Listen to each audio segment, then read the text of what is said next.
Fala, meus amigos e minhas amigas. Neste dia 30 de julho de 2025, eu estava aguardando, porque assim que saiu a notícia da sanção ao ministro Alexandre de Moraes no que se refere à Lei Magnitics e o tarifaço de 50%, eu quis ter cautela. No primeiro vídeo que eu divulguei hoje, teve até uma internauta: você tá muito atrasado, não falou do Alexandre de Moraes, não falou da Lei Magnitics, não falou do tarifaço de 50%. É porque eu tenho responsabilidade para com vocês e eu tenho que dar a informação correta.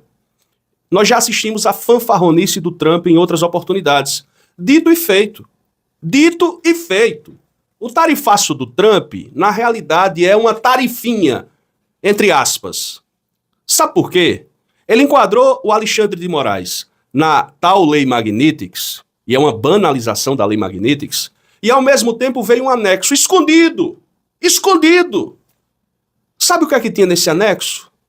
Uma série de exceções do tal tarifaço de 50%.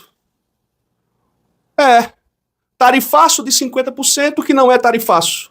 Porque ele isentou, vejam só, o setor de aeronaves, no caso a Embraer, isentou a laranja, isentou o aço, o ferro, o petróleo e seus derivados, o gás. Olha, é uma lista tão grande que você só vê o começo, mas não vê o final.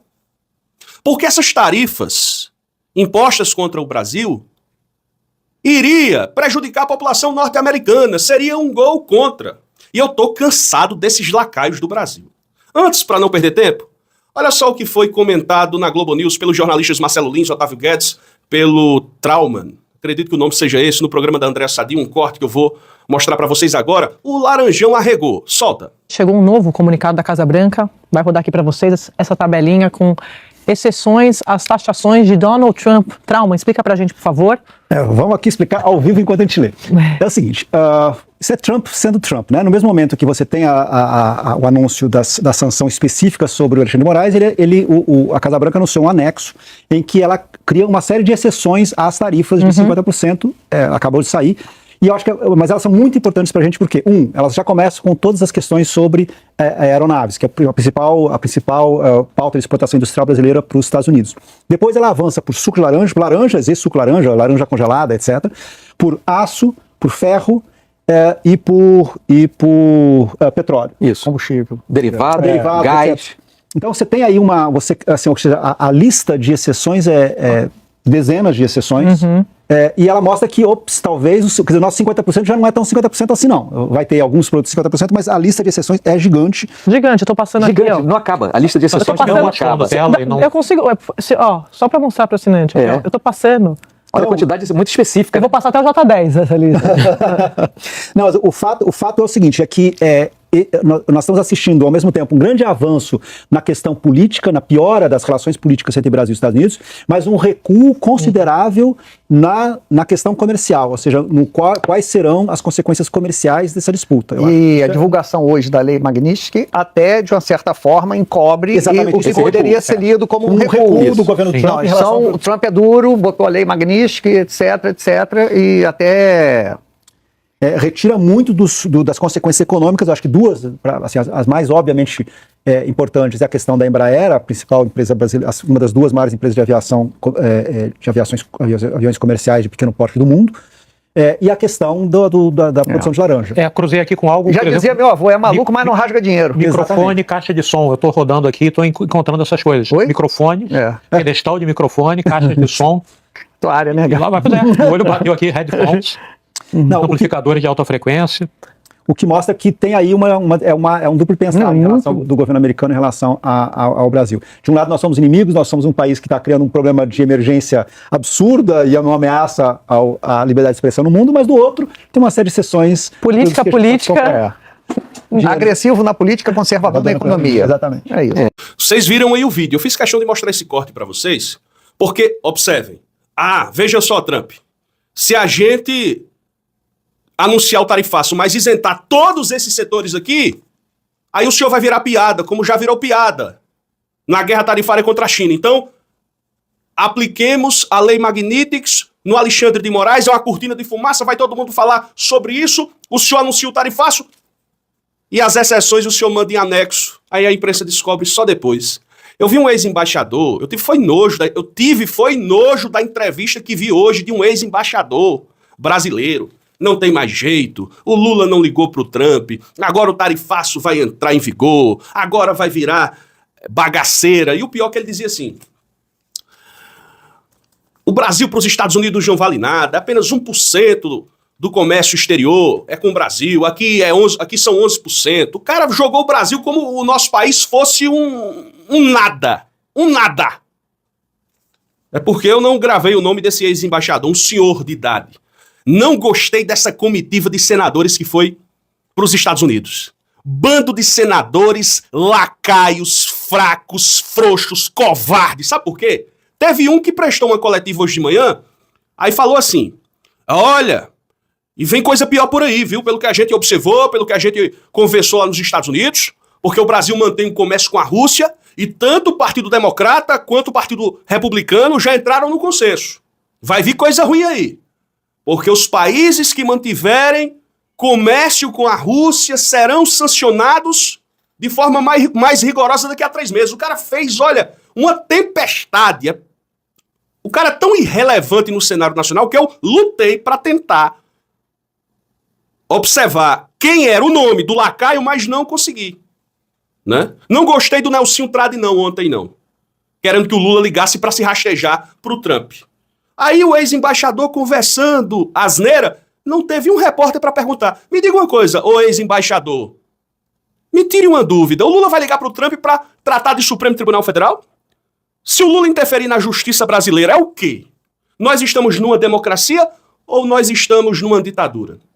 O Trump é tão fanfarrão que ele veio com a conversa de que o Brasil ameaçava a segurança dos Estados Unidos. Sabe qual foi o argumento do Trump? O Paulo Figueiredo, um cidadão que mora em solo norte-americano, teve os seus direitos cassados, a sua liberdade de expressão cassada por um juiz estrangeiro tirano, como Moraes. Só que o Trump não informa que o Paulo Figueiredo estava apregoando golpe de Estado no Brasil. Então as coisas não são assim. Essa narrativa trumpista já virou piada no planeta. Como é que os Estados Unidos podem impedir um país de fazer comércio com outro país? O Brasil precisa dos fertilizantes da Rússia, não vai poder fazer porque os Estados Unidos não permitem? Com raríssimas exceções. Vocês, senadores, vocês deveriam estar em casa uma hora dessa. Vocês não deveriam nem ter ido aí, porque vocês foram fazer, sabe o quê? O trabalhozinho. Não todos, mas vocês foram mandados aí para os Estados Unidos por esse agro extremista, reacionário, lacaio dos Estados Unidos. Vocês, lacaios, fiquem tranquilos. O Trumpinho colocou uma lista de exceções ao tarifaço. E o agro reacionário extremista ficou de fora. Então é só piada, é só brincadeira, né? O Lula falou, coloca aí a fala do Lula. Eu estou saindo daqui com pressa porque eu vou me reunir ali para defender outra soberania. A soberania do povo brasileiro em função das medidas anunciadas pelo presidente dos Estados Unidos. Então hoje, para mim, é o dia sagrado da soberania. Queria até aqui pedir desculpas a vocês, um pouco pela irritação que estou, é porque, sinceramente, né? E tem gente que cai na pilha dos lacaios. Como falei no início do vídeo, teve um internauta que, no primeiro vídeo que foi divulgado pela gente, ficou lá braba comigo. Você não falou de nada e tal. Como é? No momento em que eu estou trazendo a notícia, sai a informação da Lei Magnitics. Como eu já sei quem é o Trump, que é um fanfarrão, aí o camarada tem que ler, porque eu tenho responsabilidade para com vocês. Não posso aqui sair fazendo estardalhaço e fazendo o jogo dos lacaios brasileiros, né? Desses serviçais, como o governador de São Paulo, Tarcísio de Freitas. Lula desafia Trump e afirma que o Brasil não aceitará chantagens. O presidente prestou entrevista ao jornal The New York Times e mandou recados duros ao presidente norte-americano, que está em fim de carreira. É bom que se diga isso, certo? Lula revelou que vem tentando estabelecer contato com Trump e membros do governo norte-americano desde maio sem sucesso. E disse o seguinte ao correspondente do The New York Times. Abro aspas para o Lula. Quero dizer ao Trump que brasileiros e americanos não merecem ser vítimas da política. Se o motivo da tarifa for o processo contra o ex-presidente Bolsonaro, o povo brasileiro pagará mais por alguns produtos e o povo americano pagará mais por outros produtos, é a vontade dele, e acho que a causa não justifica isso. A causa seria o Bolsonaro. O Brasil tem uma Constituição e o ex-presidente está sendo julgado com pleno direito de defesa. Lula prosseguiu, falando para o The New York Times. O que está impedindo é que ninguém quer conversar. Pedi para entrar em contato, indiquei meu vice-presidente, meu ministro da Agricultura, meu ministro da Economia, para que cada um falasse com o seu respectivo colega e entendesse qual era a possibilidade de diálogo. Até agora não foi possível. O Lula mandou as pessoas conversarem, chegarem ao entendimento. O Laranjão não quis conversar, porque o Laranjão já estava com o anexo pronto. O anexo das exceções. E é uma lista imensa. Imensa, porque é uma loucura. Olha, é um debate que não se sustenta. Se você jogar para o comércio, ele não sustenta. Porque já repeti várias vezes e vocês já ouviram por aí 1 milhão de vezes. Brasil e Estados Unidos, qual é o comércio? 40 bilhões de dólares? O Brasil é deficitário. Os Estados Unidos são superavitários. Não há justificativa para tarifar os produtos brasileiros. Certo? Então não se sustenta. Aí o Laranjão, percebendo que o que ele falava era uma esquizofrenia sem precedentes, aí joga uma lista do tamanho do mundo, olha, tarifei o Brasil em 50%, porém, esses aqui não. Aí você pega o papel, pensa que é só isso aqui, aí você abre, não, é isso aqui? Não, não é isso aqui não. Tem outra folha? E tem outra? E tem outra? E tem outra? Isso aqui tudo é exceção? Vocês estão compreendendo, senhores? E outra, irmãos, em relação ao ministro Alexandre de Moraes, foi noticiado hoje pelo portal Metrópolis. Foi anunciado hoje. Moraes não tem nenhum bem nos Estados Unidos. Porque a lei Magnitsky congela os bens daquele indivíduo que for enquadrado nela, que tenha bens nos Estados Unidos. Não tem bens. Não tem dinheiro nos Estados Unidos. Moraes está tão tranquilo que disse, eu não vou rebater agora não, eu só vou falar na volta dos trabalhos do Poder Judiciário. E avisou, processo do Bolsonaro prossegue. Avisem somente isso aí, prossegue do mesmo jeito. A ação penal contra ele seguirá. Agora, se a Câmara Federal não caçar o Eduardo Bolsonaro, pra que esse Hugo Mota tá aí? Tá fazendo o que aí? Né? Tenha pelo menos assim, um pouquinho de coragem, de vergonha, rapaz. Um pouquinho de coragem, de vergonha. E respeita o povo brasileiro. Como é que a gente aceita um deputado? Eu duvido, o Trump, a aguentar um deputado dos Estados Unidos que estivesse fora dos Estados Unidos conspirando contra os Estados Unidos. Pimenta no rabo dos outros é refresco. É mais ou menos isso. Eu, sinceramente, eu tô indignado. Deixa me ver aqui, rapaz. Tem um comentário interessante aqui. O Otávio Guedes falou. Otávio Guedes foi na jugular. Ele afirmou o seguinte, que o Trump estava logo quando a notícia surgiu. Porque quando a notícia surge, aí todo mundo vai, efeito manada. O Otávio Guedes afirmou o seguinte, o Trump está querendo se comportar como um corregedor geral de justiça do mundo. Porque não é apenas o Brasil, não. Ele tentou já interferência em mais 3 países, perseguindo juízes que fazem julgamentos que envolvem políticos que são aliados seus, aliados ideológicos. Aí não, irmão, aí é brincadeira, né? Coloca o Otávio Guedes aí, por favor. Trump se nomeou hoje corregedor universal da justiça. Porque não é sobre Alexandre de Moraes, sobre a Suprema Corte Brasileira. O Marco Rubio deu uma declaração essa semana dizendo que era injusto o processo que o ex-presidente Álvaro Uribe estava sofrendo. Na Colômbia. Na Colômbia, por juízes radicais. Então, se está colocando numa posição... O Trump reclamou do processo contra Marine Le Pen também, na França também, já reclamou disso também e tal. Enfim, então, você vê que já são reclamações no Brasil, na França, na Colômbia, contra juízes que estão analisando processos de aliados do Trump, né? Ou pelo menos do mesmo campo ideológico do Trump. Então, isso é você ser o corregedor universal da justiça. Então, até agora, fala-se, essa medida foi tomada em nome dos direitos humanos. As entidades que tradicionalmente falam sobre direitos humanos, liberdade de expressão, até o momento não se manifestaram. Se manifestaram apenas, pelo que eu vi aqui, o dono do Rumble, que é a rede social que está proibida, e da Gather, que era de um ex-porta-voz do Trump, e que foi detido no aeroporto aqui no Brasil por ordem do Alexandre de Moraes para um interrogatório e voltou para os Estados Unidos, dizendo que os agentes da Polícia Federal agiram como agentes da Gestapo, e esse ponto, como ele tem, eu estava até conversando com o Jack fora do ar, hoje ele já não é tão próximo mas era o ex-assessor do Trump detido, e que isso tinha um peso importante ali nesse convencimento do Trump de que o Alexandre de Moraes age de forma autoritária contra americanos.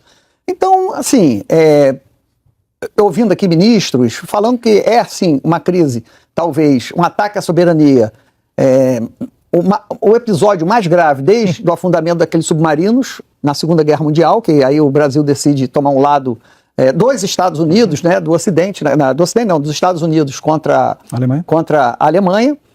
E agora nós estamos nessa. É um ataque, assim, é um ataque. O Trump não pode ser o corregedor universal da justiça para perseguir juízes que analisam casos contra políticos mundo afora do espectro político ideológico do presidente americano. Tá aí a fala do Otávio Guedes, voltando aqui para a entrevista do Lula, porque eu achei outros trechos interessantes aqui que eu queria ressaltar, entrevista que o Lula prestou ao The New York Times. Prosseguindo aqui, olha, questionado sobre sua postura crítica em relação ao presidente norte-americano, a quem já chamou de imperador, e se temia represálias, Lula foi direto. Não há razão para ter medo. Estou preocupado, obviamente, porque temos interesses econômicos, políticos, tecnológicos, mas em nenhum momento o Brasil vai negociar como se fosse um país pequeno diante de um país grande. O Brasil vai negociar como um país soberano. O presidente reafirmou que o Brasil está disposto a encontrar pontos de equilíbrio nas relações internacionais, mas jamais aceitará subordinação. Na política entre dois estados, a vontade de nenhum dos dois deve prevalecer. Sempre precisamos encontrar um meio termo. Isso não se consegue estufando o peito e gritando por coisas que não se pode entregar, nem abaixando a cabeça e dizendo amém a tudo o que os Estados Unidos quiserem. O presidente reafirmou, inclusive, ao jornalista do The New York Times: avise ao Trump que aqui é uma democracia. Eu não interfiro no poder judiciário. Ponto. Bolsonaro quis dar um golpe de Estado. Bolsonaro e os seus generais. Bolsonaro está sendo acusado de ter participado de um plano ou de ter, pelo menos, tomado conhecimento e aguardado a execução do plano Punhal Verde e Amarelo do general Mário Fernandes, que era o número 2 do Ministério da Secretaria-Geral da Presidência da República. Mas agora o Bolsonaro não conhece mais o Mário Fernandes. Conhecia lá atrás, agora não conhece mais. O Bolsonaro nunca atacou as urnas eletrônicas. Aquela campanha de 2 anos contra as urnas eletrônicas, uma campanha sistemática, convocando até embaixadores de outros países. Aquilo tudo foi um sonho que nós vivenciamos, um sonho, uma alucinação que nós tivemos. Agora ninguém conhece ninguém, agora ninguém se lembra de nada. O Paulo Sérgio, ex-ministro da Defesa, que humilhou o advogado dele lá no Supremo Tribunal Federal, coisa ridícula, general prepotente, arrogante, pedante, humilhando o advogado na frente de todo mundo lá no Supremo, achando que era o bonitão, né? O Paulo Sérgio nunca atacou a justiça eleitoral, nunca, é um santo, Amigos, né? Pelo amor de Deus, tenha santa paciência. Então, olha, muito cuidado com os lacaios. Eu tô com nojo de lacaio, eu tô com nojo de senador lacaio que foi para os Estados Unidos. Foram para lá só para fazer papel de lacaio e plantar ou tentar repassar a ideia de, olha, o Brasil vai se acabar. Foi isso que eu vi hoje. Senadores fracos, covardes, com raríssimas exceções, deveriam criar a vergonha na cara a vocês. Desculpem-me a indignação. Forte abraço, a luta continua e até outra oportunidade.